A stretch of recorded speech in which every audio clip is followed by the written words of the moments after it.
រៀបសួរម្ដងទៀតណាអូនណាចាហ្នឹងហើយចឹងថ្ងៃនេះខ្ញុំបានសហការជាមួយអកនកឃុំដោយសារគាត់បានលើកបញ្ហារបស់គ្រួសារអូនទៅក្នុងកិច្ចប្រជុំគកសកស្រុកថ្មគោលណាចឹងខ្ញុំបានទទួលព័ត៌មានហ្នឹងហើយក៏បានពិភាក្សាជាមួយអកនកឃុំយើងចង់មកធ្វើករណីសិក្សាដើម្បីឆ្លើយតបពីតម្រូវការរបស់កូនរបស់ប្អូននេះដែលគាត់បានបោះបង់ចោលការសិក្សាចឹងមូលហេតុអីដែលជាដើមហេតុធ្វើឲ្យគាត់បោះបង់ការសិក្សាបងអូនអត់មានអីទៅរៀនអត់មានកង់អត់មានអីទៅរៀនហេតុដើពិបាកមកហើយសាលាឆ្ងាយទៅដល់ពេលគ្នាទៅ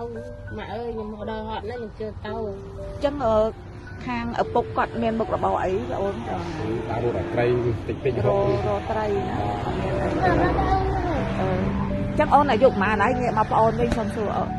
មួយចាអាយុប៉ុន្មានទៅមិនដឹងដែរឆ្នាំ9ឆ្នាំ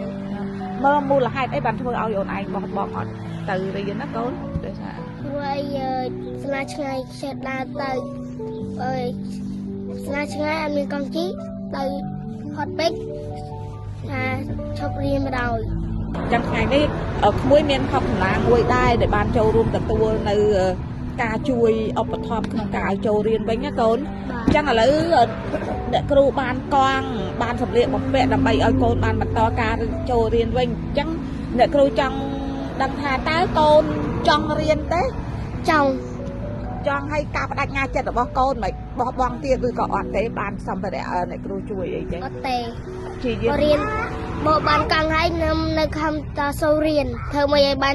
បានប្រឡងបានប្រឡងចប់ថ្នាក់ណាកូនណាហ្នឹងហើយល្អណាស់ហើយក៏សូមការចូលរួមបដិញ្ញាចិត្តសំខាន់ឪពុកម្ដាយគឺជាអ្នកទី1ដែលជំរុញកូនឲ្យមានការរៀនសូត្រចេះដឹងណាលោកពូកាលណាក្មេងរៀនបានតិចការយល់ដឹងតិចអាងាយរងបញ្ហាវាច្រើនតែបើយើងចេះដឹងច្រើនរៀនបានខ្ពស់អាបញ្ហាដែលនៅក្នុងជីវិតរស់នៅរបស់កុមារវាអាចកាត់បន្ថយនៅតិចអញ្ចឹងណាលោកពូអញ្ចឹងចង់និយាយថាទាំងឪពុកម្ដាយតើមានការតាំងចិត្តមិនជំរុញកូនទៅរៀនបន្តទៀតដែរមានសម្ភារៈទៅរៀនទៅឲ្យរៀនរាល់ថ្ងៃទៅចាអញ្ចឹងកុំអត់មានចិត្តអីចង់ឲ្យកូនឈប់ទៀតទេអត់ទេចង់រៀនទៅ